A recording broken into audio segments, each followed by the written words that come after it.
Hey guys, I am back.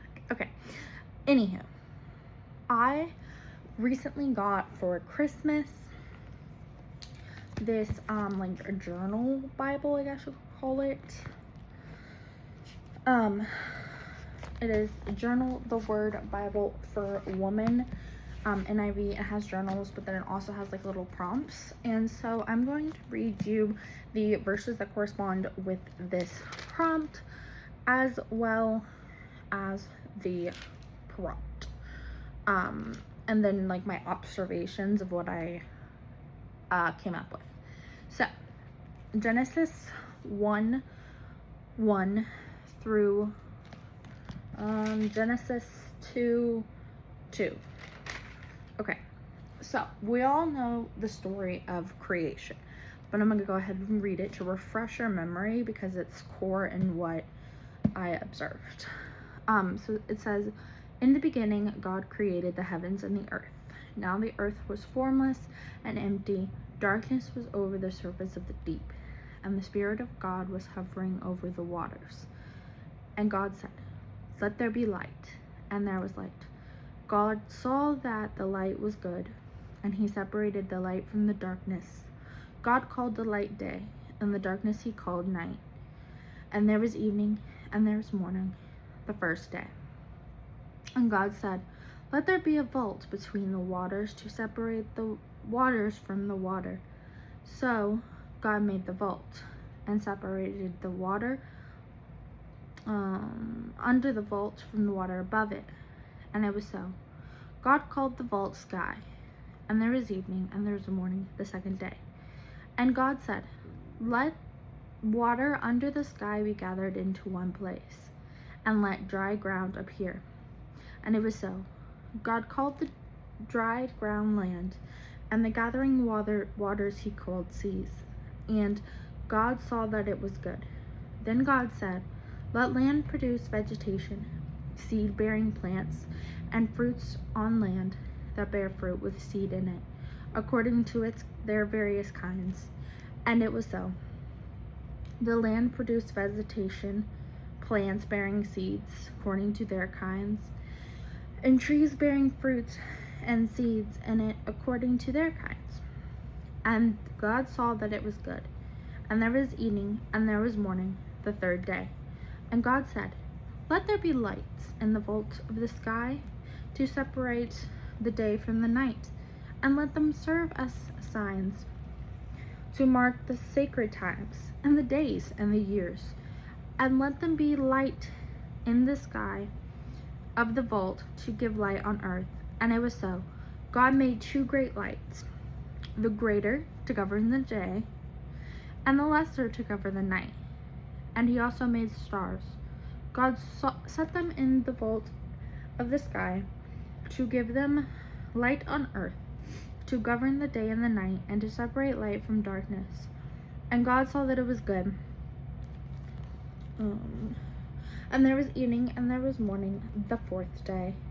And God said, 'Let the waters teem with living creatures, and let birds fly above the earth across the vault of the sky, so which the waters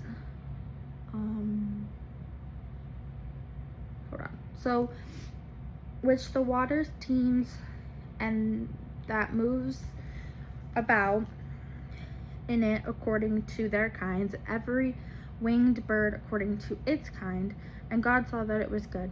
God blessed them and said, 'Be fruitful and increase in numbers, and fill the water in the sea, and let the birds increase on earth.' And there was evening, and there was morning, the fifth day. And God said, 'Let the land produce living creatures according to their kinds, the livestock, the creatures that move along the ground, and the wild animals, each according to its kind.' And it was so. God made the wild animals according to their kinds, the livestock according to their kinds, and all the creatures that move along the ground according to their kinds. And God saw that it was good. Then God said, 'Let us make mankind in our image, in our likeness, so that they may rule over the fish in the sea, and over the birds in the sky, over the livestock, and all the wild animals, and over all the creatures that move along the earth. So God created mankind in his image. In the image of God he created them. Man and female he created them. God blessed them and said to them, "Be fruitful and increase in numbers. Fill the earth and subdue it. Rule over the fish in the sea, over the birds in the sky, and over every living creature that moves on the ground." And then God said, "I give you every seed-bearing plant on the face of the whole earth, and every tree that has fruit with a seed in it. They will be yours for food. And to all the beasts of the earth, and all the birds in the sky, and all the creatures that move along the ground, everything that has breath on life in it, I give every green plant for you." And it was so. God saw what he had made, and it was very good. And there was evening, and there was morning, the sixth day. Thus the heavens and the earth were created in one vast array. By the seventh day God had finished his work he had been doing. So on the seventh day he rested from all his work. Then God blessed the seventh day, made it holy, because on it he rested from all the work of creating he had done. Okay, so that is the Bible verses we're going to read. Go to part 2 because it's been like 6 minutes. So go to part 2 for the journal prompt that I did and my observations. Okay, this is part 2, the journal prompt and the observations of what we just read. So if you didn't see part 1, go back to part 1. But we read, or you can just because I just read Genesis 1 through 2:2. So 1:1 through 2:2. To get the full picture. So this is the journal prompt. Let there be light. With those words, God began his artistic work of creating our world, like a master artist who begins by painting the background before the details. God used the broad strokes of light and darkness, highlight or underline what God created each day. What do you observe? What does it mean for you to see the world as something that is good? So that is the journal prompt that I read. And I took that journal prompt and I kind of highlighted each day of creation, and I also made an observation. So we're gonna go over my observation.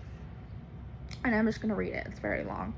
Okay, so the first thing I observed was that God started out slow and taking his time so it would be perfect. He made everything perfect each day. His work got longer, just like when you start a new job. So I made a thing where you it corresponds to something that happens now. So when you start a new job, you want everything to be perfect. And so you take the time to get it right so you can make your boss happy. Only God made everything perfect to make his sons and daughters, us, happy. He took his time to make everything just the way he wanted, and to make it beautiful like a painter making a painting. Before moving on to the next part of his creation, he made sure everything was perfect for us. That's pure love for his creation. God made sure the things he was working on was good before blessing it and moving on. He knew what the future held because he's an all-knowing God. He knew about the Nephilim and the ark. If you don't know about that, the Nephilim isn't technically in the Bible, but it is in the book of Enoch. So whether or not you believe on Enoch, I'm not going to get into that. But basically, if you don't know, it's a story about how the angels mated with humans and they created the Nephilim. And they were really bad, and they had a lot of wickedness and a lot of evil. And so God had to wipe out everybody with the ark. So, just gonna say all that before I get back, in case you don't know what the Nephilim is. So, back to it. He knew about the Nephilim and the ark. Then, where was I? Nephilim in the ark, that he would have to make it rain and to start again. That Adam and Eve would eat the apple and not dwell with him until the end times, or like until us, like till the end times. We won't dwell with him in heaven until the end times or until we die. That Jesus would die on the cross for our wickedness, and some people will still not take him, that the world would grow wicked and cold, and the end times would happen, and he would have to destroy and rebuild again.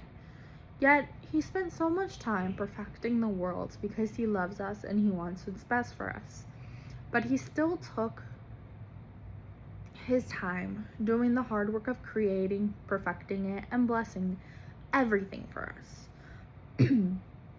He knew that we would eventually be separated from him due to Adam and Eve / humans actions, so he made us in his image so that those who believe in him can find him, and so that he can